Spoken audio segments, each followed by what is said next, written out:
This is where the truth is revealed. Welcome to the Mark Ramer Show.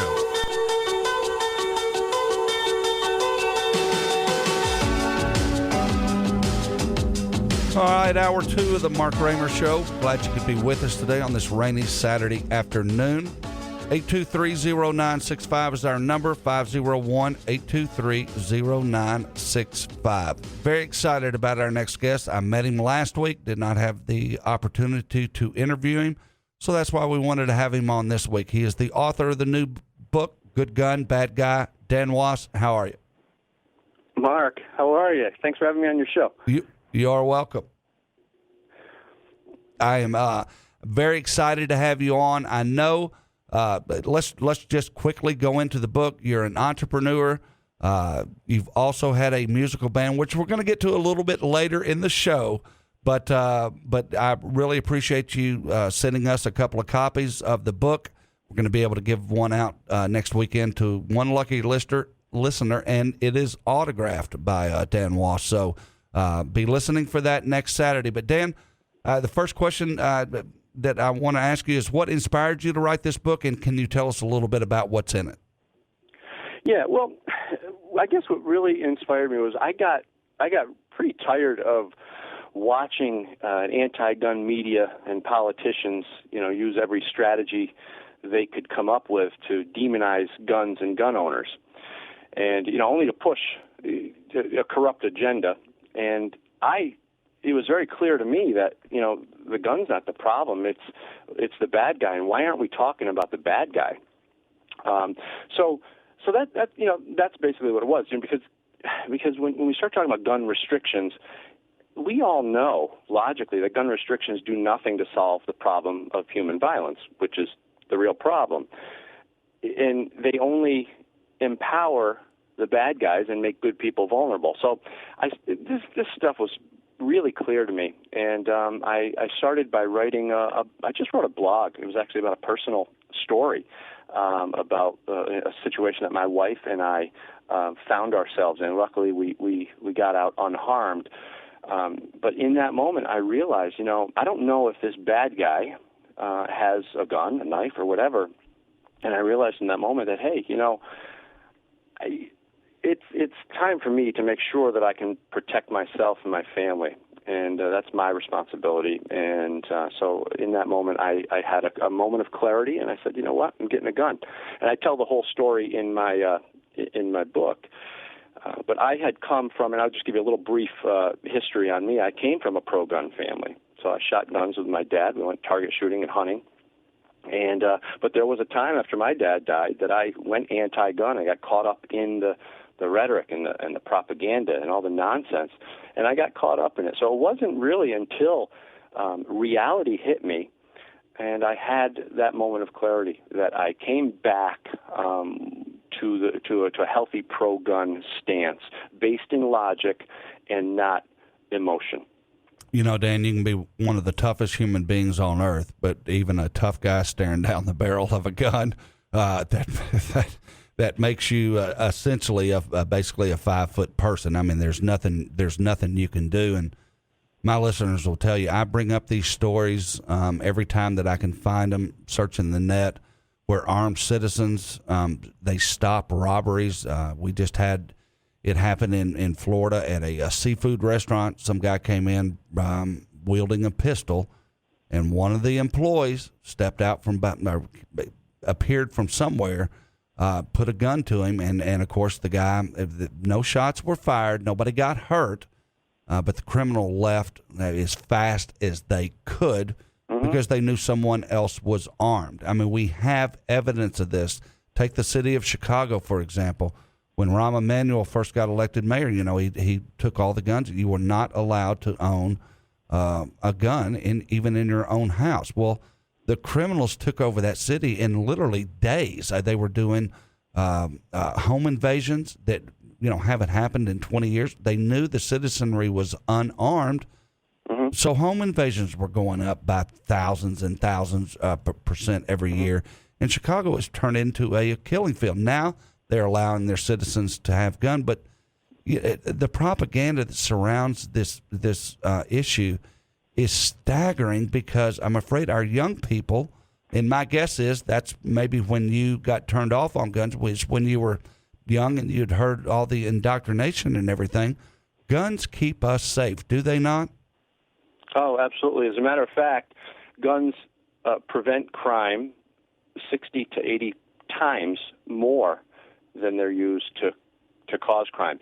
And, you're talking about Chicago, and the big hypocrisy here is that we have, in America, we have over 1 million violent acts per year, and that number is heavily influenced by places like Chicago, Detroit, Washington, D.C., all highly gun-restricted areas and Democrat-run. Yeah, all liberal cities. Yeah, well, exactly. And so here's the thing. You would think that those politicians, if they really wanted that number, that million number of violent crimes to go down, that they would revisit those policies and, the failed gun policies. But I started to ask myself, well, geez, do those high numbers, because maybe they're benefiting from the high number of violent crimes, and maybe that's why they don't, change their policies. And so I asked myself, and I ask your listeners to ask themselves this next question: do the high number of violent crimes in America hurt or help, the anti-gun agenda? Well, I think that's an interesting question. Phone lines are open, 823-0965. Dan has graciously agreed to take any and all calls, 823-0965. Dan, there's about 32 to 33,000 gun deaths in this nation every year. But what the media does not tell us, what the Democratic Party does not tell us, or even the Republican Party for that matter, to over 2/3 of those are deaths from suicide. Mm-hmm. Yes, they do happen with a gun, but somebody is taking their own life. So when you boil it down, there are just as many you don't see anybody advocating to get cars off the road. There are just as many automobile deaths every year that there are gun deaths. And then when you factor in that those car wrecks, they're not from people trying to commit suicide. 2/3 of that number from our gun deaths are from suicide. Those numbers come from the Bureau of Labor Statistics, which is a government website. Those are government numbers. There's not really a problem here, but because the left wants to take our guns, because they hate the Second Amendment and the freedoms and the security that it provides, they absolutely base their propaganda on a public that doesn't know enough to know they're being lied to. Well, and here's the thing. When you talk about propaganda, one of the tools, and see, my book is not necessarily about statistics, although there's a lot of statistics in it. And most of my research comes from FBI statistics and IIHS, and John Lott is a great resource. But the thing that I talk about in the book primarily is the way they manipulate people. And what I'd like to make clear to everyone before they read the book is that in Good Gun, Bad Guy, I profile anti-gunners into two groups, and it's important that we recognize there are two groups of anti-gunners. The first group I call the anti-gunner, and that's typically people who are scared of guns, don't have any real experience, they don't, they never had guns. They don't necessarily want our rights taken away, but they would be happy if guns just kind of, somehow magically disappeared. And they don't mind heavy regulations. They've been misled by an anti-gun media and politicians. That's the anti-gunner. Now, we also have the anti-Second Amendment radical. Now, these are people who do want our gun rights taken away. They're very influential over the anti-gunners, and they would be the ones, cheering in the streets if our Second Amendment got repealed. The hypocrisy. I mean, Hillary Clinton has been surrounded by guns all her life, whether she was the First Lady of Arkansas, whether she was the First Lady of the United States. She's always had a security detail by her side for the last 30, 35 years of her life. They all live behind big walls. And, of course, I know that's not what the book is about either. But I wanted to quote those numbers because it does kind of piggyback on the points that you're making in your books. The hypocrisy and the propaganda that surrounds this issue is at a level like we've never seen before. And I really do think if Hillary becomes our next president, that she in some form or fashion is going to try to get to the ammo manufacturers. And I think that the Second Amendment is on too solid a footing, but I think the way you go around it is by going to the ammo manufacturers. She's going to find a willing judiciary at every level, straight up to the Supreme Court. Tell me how concerned you are about a Hillary Clinton presidency as it concerns to the Second Amendment. Well, I'm very concerned.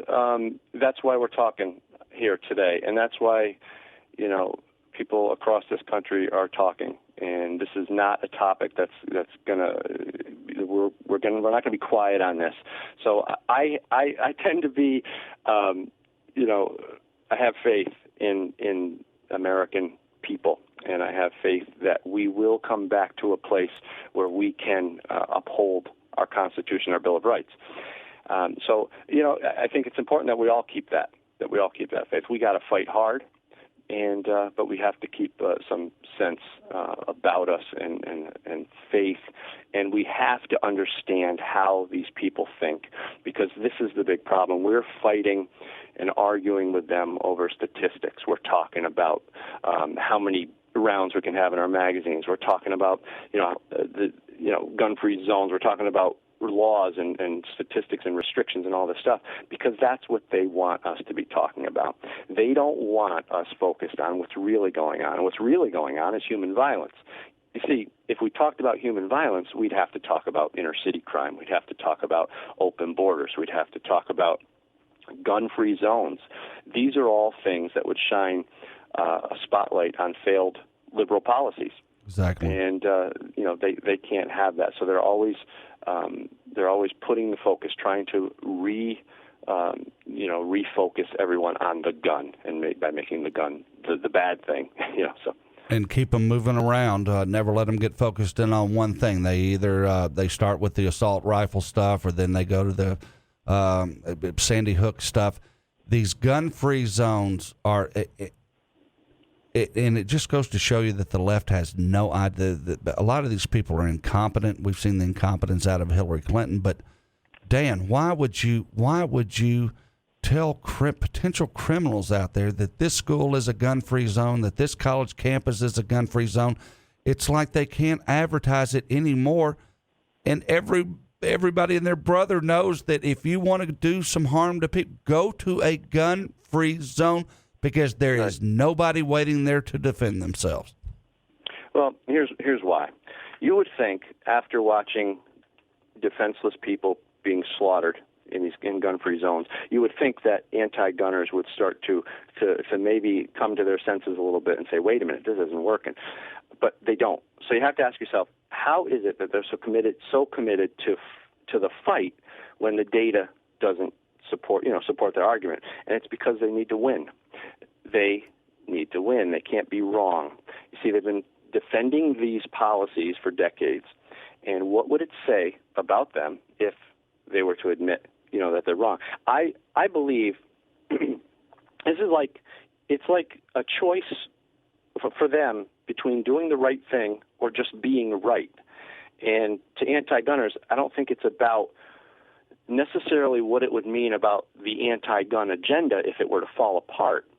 This is more about what it would say about the anti-gun supporter if they were to be found, wrong, or if they were to have to admit, that they're wrong. So they hold strong to their fight, and even with the data right in their face, they will continue to fight, even though they know that what they're doing is destructive and dangerous. This is kind of like, the kid who steals the candy bar, and his mom says, "Did you steal that candy bar?" And with chocolate all over his face, he says, "No, Mom, I didn't steal the candy bar, I swear."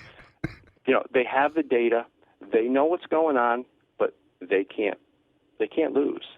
To them, that would be devastating. When you did your research for a Good Gun, Bad Guy, what age? Can you give us an age range of the anti-gunner? Can you describe that type of person, whether it's both male and female? Are they between 18 and 30? Can you kind of give us the demographics of the anti-gunner?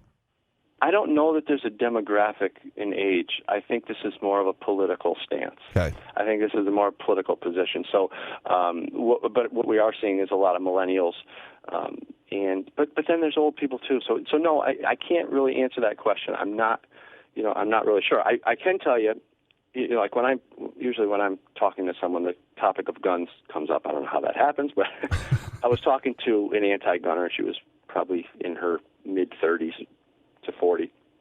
And she said, I know you're the guy who wrote that book, and I think, we really need to do something about this gun violence. And I'm thinking to myself, well, you've never read the book, and I like the way you inserted that little term gun violence because you've been programmed like a parrot to do that.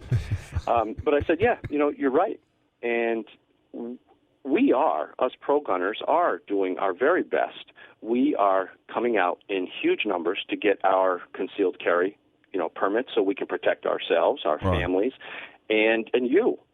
And what we need you to do is to do your part and stop voting for, politicians that support open borders and limited vetting, sanctuary cities. And for all that is good in this world, please stop supporting gun-free zones, because innocent people are getting slaughtered. So I said, we're doing our part. Why aren't you doing your part? She didn't really like that. I say all the time, people die from liberal policies. I mean, open border policies, people are dying trying to get here. People die from liberal policies. And I try to bring the examples to this audience every chance I get. But the propaganda that surrounds this, I mean, when you hear of somebody knifing somebody to death, a liberal reporter never says an assault knife. People go after each other with baseball bats, with tire tools, but you don't ever hear that, Mark McGuire is stepping to the plate with an assault bat. And but it's only associated with any type of gun, like an assault rifle. Well, it's not an assault rifle. We don't have access to the same rifles that military.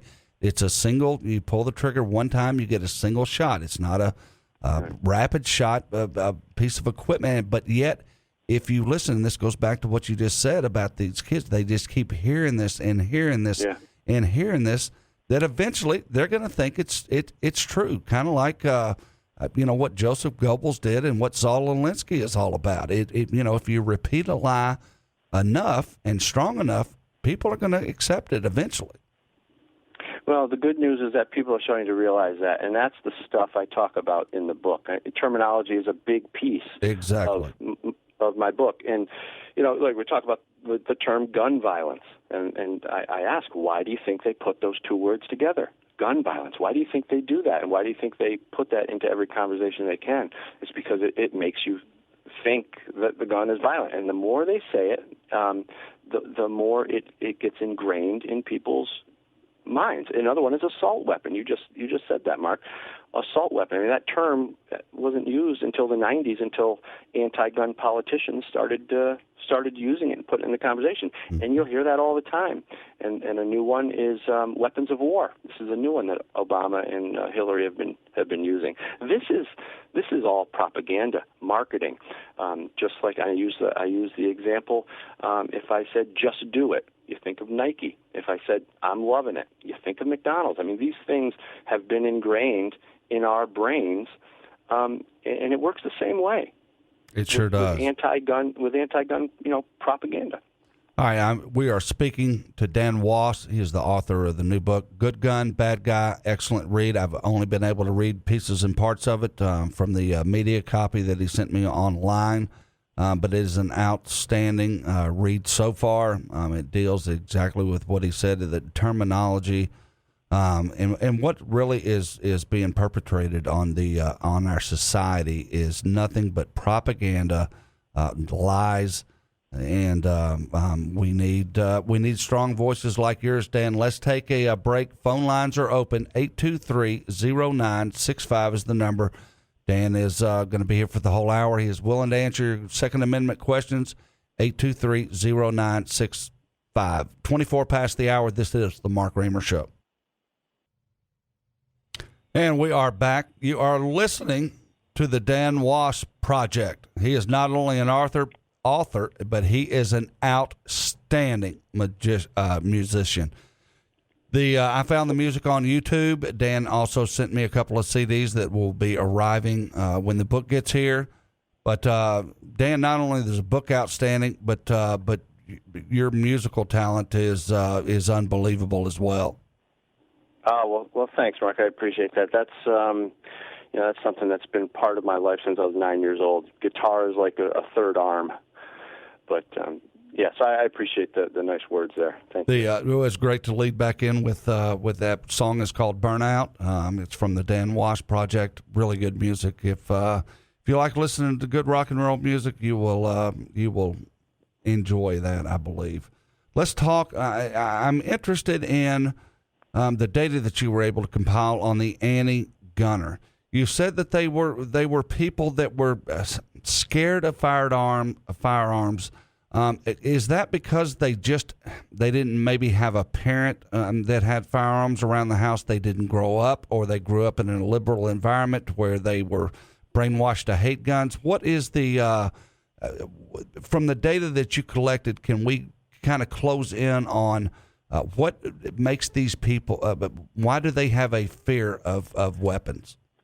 Well, I can tell you, from my experience and from, the people that I know that I've talked to, I really think the majority of it comes from media. I mean, we're a very media-oriented society, and it's, it is scary when the media can manipulate people, and when anti-gun politicians have the media in their back pocket, they can kind of dictate the whatever the routine is going to be.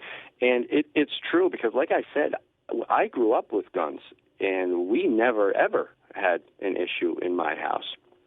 But my dad died when I was 24, and somehow I got caught up in it too. I was actually, during those years, I was touring in rock bands, and it might have had a combination of the people I was with. Not that they were bad people, but it was more of an anti-gun, crowd. Put the propaganda and the marketing techniques, from the anti-gun world on top of that, and there you have it. You got a guy who was raised with guns who is actually starting to believe that guns are the cause of all that's bad in this world. It's crazy, but we are very manipulative. I mean, our minds are very pliable. The more we hear things, the more we see things, we start to internally accept that stuff as fact, and that changes our belief structure. Our entire belief structure changes depending on the input. So once our beliefs change, our thoughts on a daily basis change.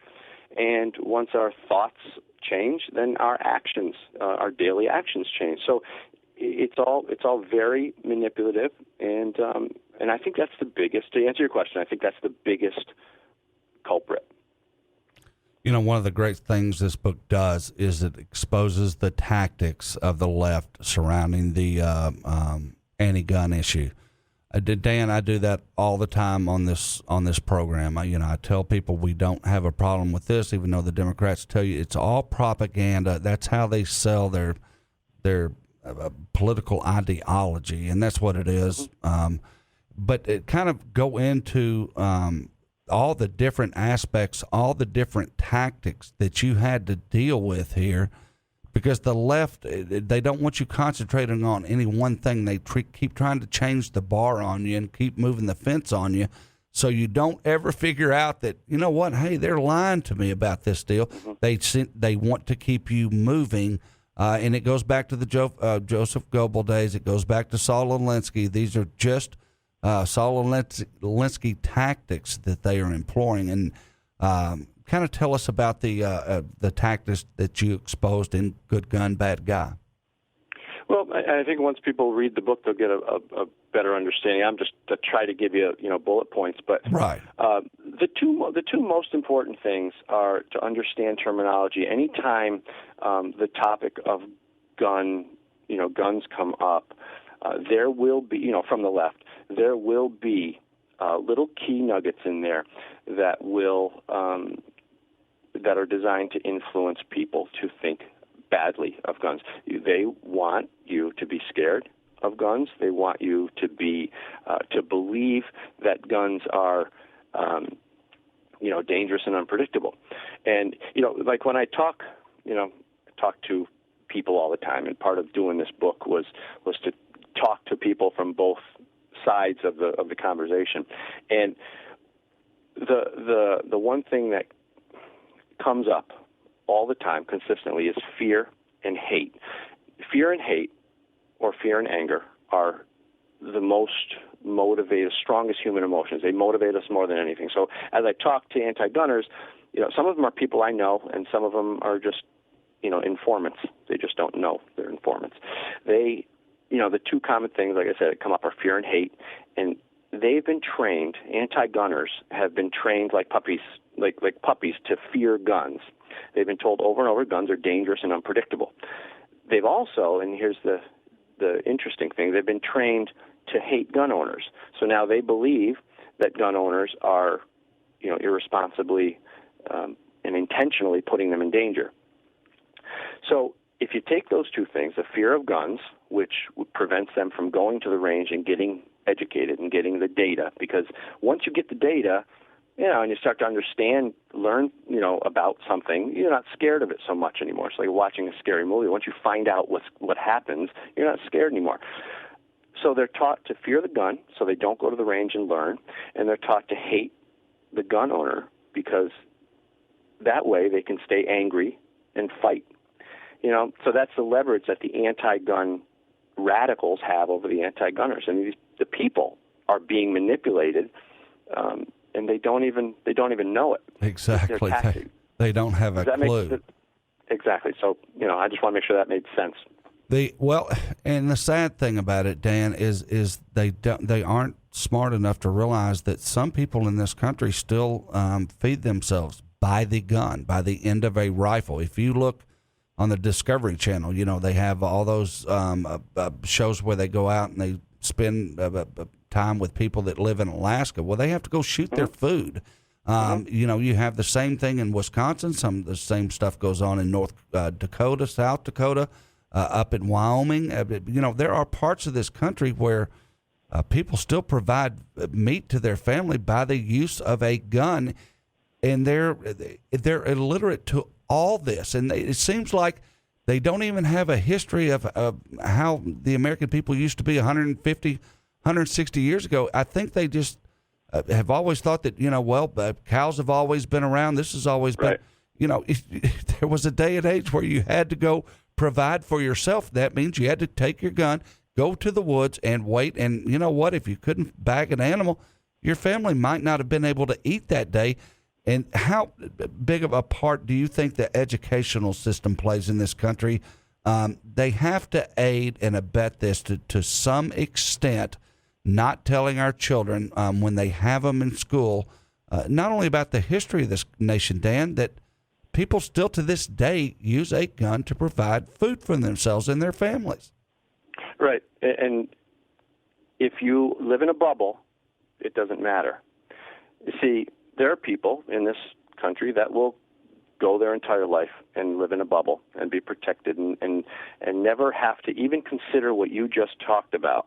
That won't even be a thought. Their food will end up on their table, and as long as they can live in that bubble, they're fine.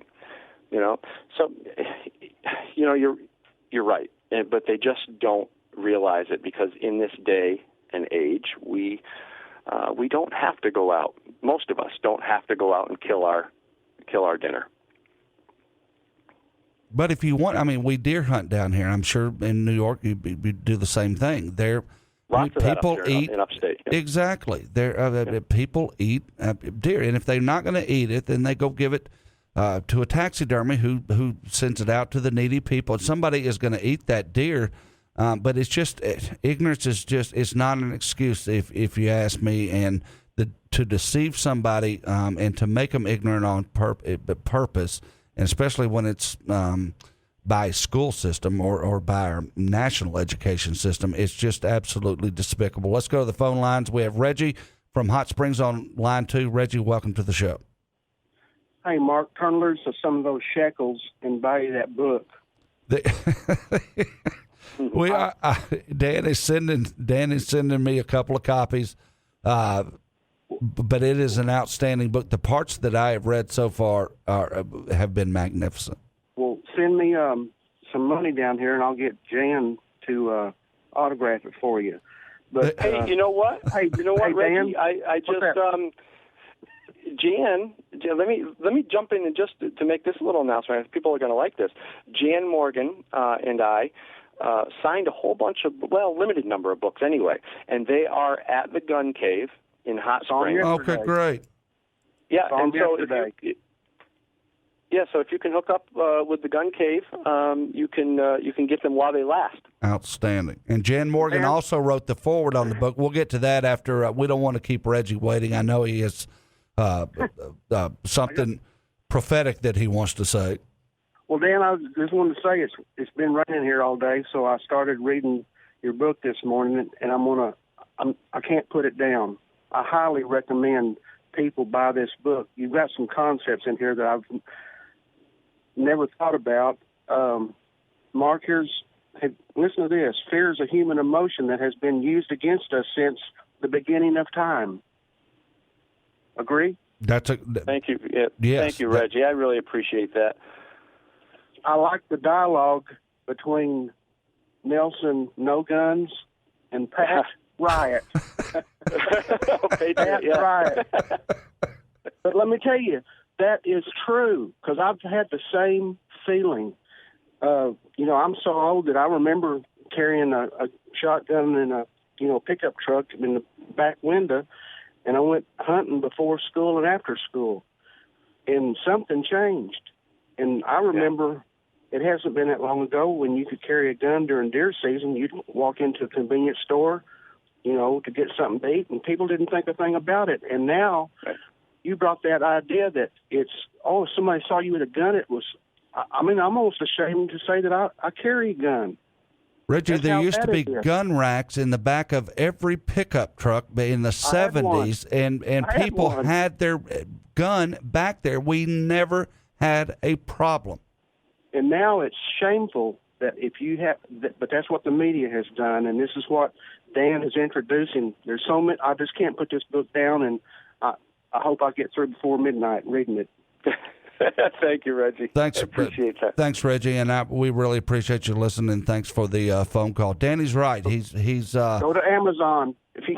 We're going to cover. I was just about to ask. I'm on Good Gun Bad Guy, the website right now. You can buy this book there.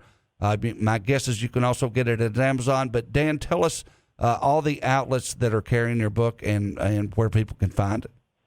Yeah, the easiest way is to go to goodgunbadguy.com or .net, and the links are right there. You can get it through Amazon. You can get it through Barnes & Noble online.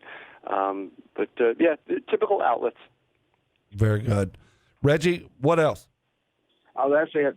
All right. Hey, I appreciate you calling. Tell your wife we said hi, and we missed seeing you last week. We always miss seeing you, but hopefully we'll catch up down the road one of these days soon. Thanks for the phone call, Reggie. Good talking to you, Dan.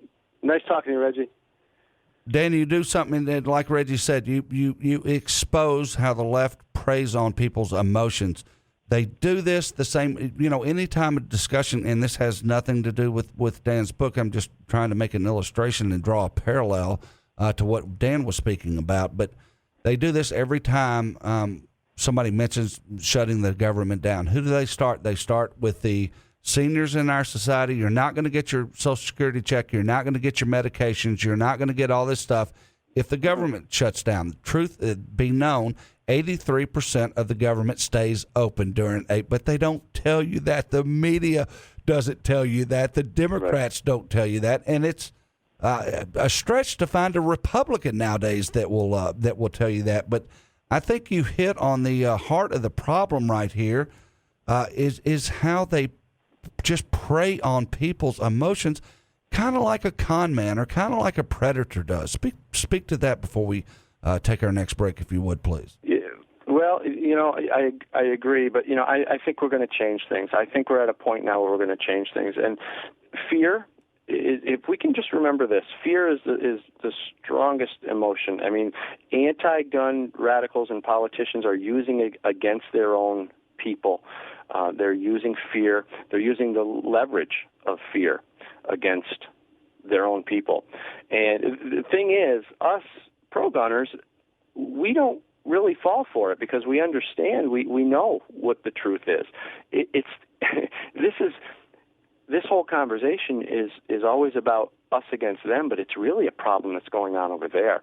It's them manipulating, good people and convincing them to be scared.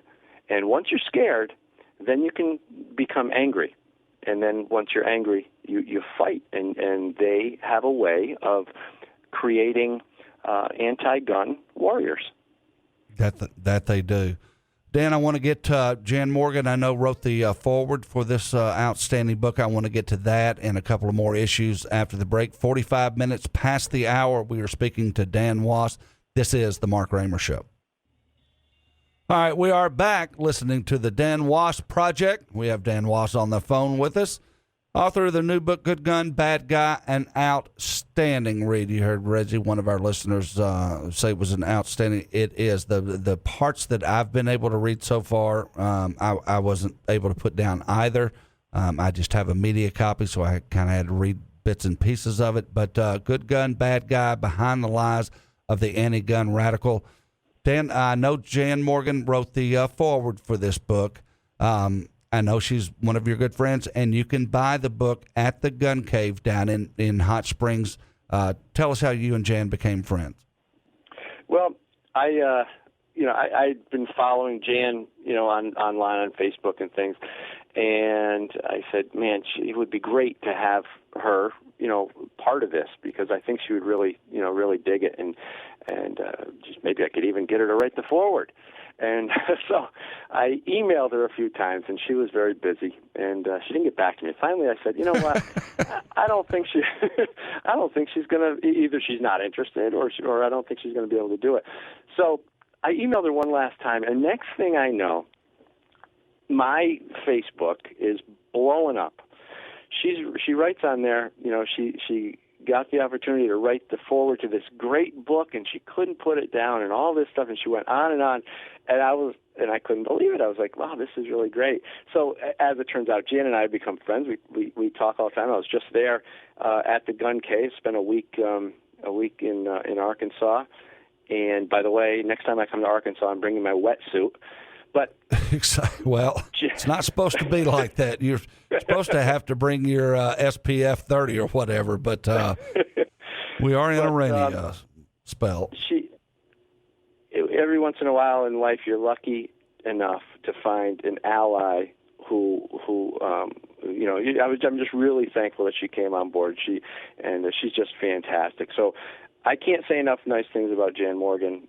Go visit her gun cave, and she's just fantastic. And so we've kind of teamed up, and we're doing some events together, and we're doing some book signings, and I think she's having a good time with this too. Dan, you've done a great job here exposing the tactics that the left uses to spread their propaganda and their hate, and it's all based on fear. When I think parents see children getting shot at Sandy, it creates a tremendous amount of fear. They prey on that, kind of like a predator does. It's really disgusting. But we've got about 1 minute here. Tell our listeners you can find Good Gun, Bad Guy on Amazon down at the Gun Cave. I will have a copy here for one lucky listener next week. What other outlets, Dan? Yeah, so you can go to goodgunbadguy.com, and all the outlets are there. You can just click on through, and you can have a copy of Good Gun, Bad Guy in your possession in no time. And also, like I said before, there's a limited number of autographed, both by me and Jan Morgan. She's been signing the foreword. And so there's a limited number of those autographed copies at the Gun Cave in Hot Springs. That's another place you can get them. Outstanding. Very good. Until we meet again, I really appreciate you taking an hour out of your day. I know you're on the East Coast, and it's a little later in the day for you. Leave us with one final thought on how important it is to make sure that we have somebody who respects the Second Amendment in our Oval Office. Basically, I guess make a plea not to put Hillary Clinton in the White House, but tell us how important that is to us, especially this election cycle. Well, I think people need to realize that it's important to be able to protect ourselves, and once that right is gone, it's gone forever. 70 killers choose gun-free zones 70% of the time. Of the other portion of places where guns are allowed, a third of those have been stopped by a good guy with a gun. The writing's on the wall. The data's in. We need to protect ourselves. It's probably the most important thing. So I don't know how much more I can stress it. Hillary Clinton, I do not think is our candidate because she would do everything she can, and she's come out and said it to destroy the Second Amendment and take that right away. So that's how important it is. I mean, if you value your life and your family's life, you need to protect yourself. Exactly. And one of the best ways, if criminals know a citizenry is armed, that's why home invasions have gone down over the last 20 and 30 years. They will not come inside a house anymore. Now, they'll still carjack you. They will still do other things. But criminals do not come in your house. They don't even want to come there, even if they think nobody is there, for fear that somebody will be in that house sleeping or doing something. And there might not be a car out front, but for fear that they are going to get shot. It is an incredible deterrent to crime. But when the media tells us something, when our education tells us something different, when our politicians tell us something different, Dan, it's easy to see how these millennials can end up confused. Yeah, but the truth is, women are jumping on board in huge numbers, getting their concealed carry, but that's stuff that you won't hear on the media. So the good news is, people are aware. You just don't know it because if you're watching the news, they won't talk about it. But this movement is getting big. It's getting strong, and I have faith that we will preserve our Second Amendment, and we will get someone in office that will do right by us and by the Constitution. Dan Wos, we appreciate you coming on. Good Gun, Bad Guy, excellent book. Try to find it on your bookstores everywhere. You go to goodandgunbadguy.com. It's got you can buy it straight from the website. Dan, we really appreciate it, and we'll catch up with you later. Thanks so much, Mark. Had a great time. You're welcome. God bless you, and have a good day. All right, ladies and gentlemen, clock on the wall tells me I am out of here. Let's meet right back next Saturday. 2 p.m. is game time. So until then, God bless you. This is Mark Ramer.